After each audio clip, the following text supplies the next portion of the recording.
Is Money Talks, and the final Money Talks guest of today is Lois Perry. Now, she's an experienced writer and broadcaster and a campaigner, and she's currently director of CAR26, a campaign group calling for a referendum on net zero proposals and for an end to the fracking ban introduced by the government here in the UK in 2019. Now, as the Russia-Ukraine conflict raises questions on energy security, as we've been covering, Lois says that, quote, shale gas is now Britain's #1 domestic energy security weapon against the cost of living crisis. So here she is, my latest Money Talks guest. It's Lois Perry.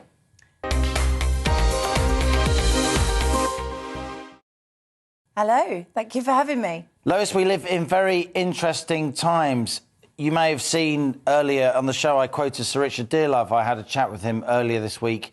He says the UK should end the fracking ban now. Just a few weeks ago, people who wanted to end the fracking ban were seen as somewhat undesirable and a bit strange and inciting culture wars.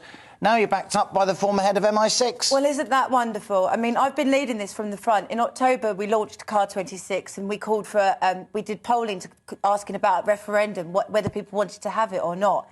And actually, 58% of people said that they wanted to have a referendum on net zero. And that got a tremendous amount of traction.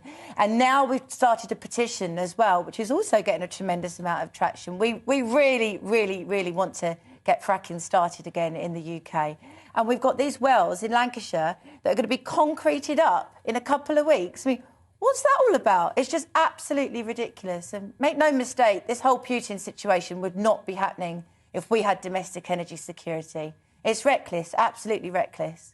Now, we've talked to Francis Egan on this show on previous occasions. He is the CEO of Quadrilla, as you know.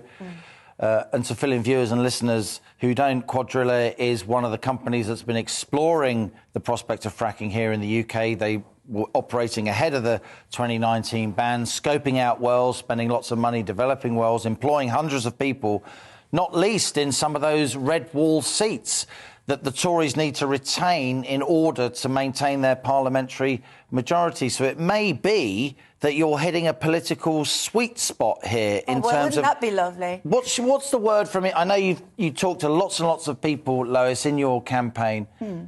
Do you see any sign of the government moving on this to overturn that fracking ban? Well, I mean, people really need to do is they need to go on Google, go end fracking ban and sign my petition. That's the main thing. Once we're nearly up, we're on our way to 10,000 signatures, then they have to respond. 100,000 signatures you get the debated in Parliament. Yep.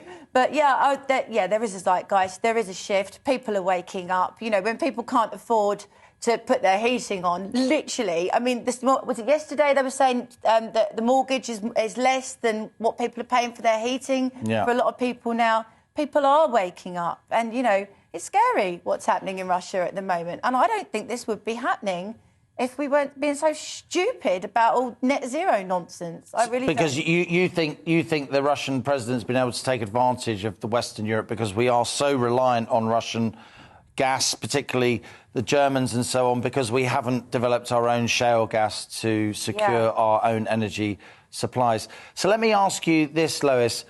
To what extent do you think that the fracking ban is driven by misinformation? What's your thoughts on reports that fracking causes underground earthquakes, it leads to gas coming out of people's taps in their bathrooms? It's all fake. Isn't there some truth in that? Apparently... At least some? There are little tiny tremors that are about 2.9 on the scale. That's what all the green wokey people that were all funded by Russia, by the way, and I think it was in preparation for what he's about to do now. Well, they'd deny that. But they would deny that, but you know, it's nonsense. It's absolute nonsense. 2.9 on the Richter scale is what they were actually identifying as being a problem. You can't feel anything at all unless it's 4, and even that is like a bus rumbling by. It's just absolute nonsense. Just to play devil's advocate, though, and build up the debate, if I may, the question isn't that it causes earthquakes that causes, you know, San Francisco and you know, but you wouldn't even feel it. Huge ruptures in roads and houses. But if you have underground earthquakes, it can undermine aquifers and damage water supplies, and they become... Is there any truth in that, in your view? I think possibly when fracking first started, there were some developmental issues, but they've all been completely ironed out. I mean, in America, they're fracking all the time. There's no problems over there. And actually, we've been fracking in this country for 50 years. We've had over 200 wells. No one cared. No one cared at all until the money started flowing in to get it all overturned in 2013. The government used to actually go for gold with it. They thought it was brilliant. So let me ask, Lois, I'm a responsible journalist. I've got to ask you this question. What's your motivation for this? You're not, as far as I know, a geologist. You're obviously an experienced writer and broadcaster. You know, fair play. No, I'm not a geologist. And you're an effective campaigner. No one could deny that. But where are you coming from in this debate? Are you doing this on a voluntary basis? Is somebody paying you to do this? I feel at its heart that us having domestic energy security is a libertarian issue.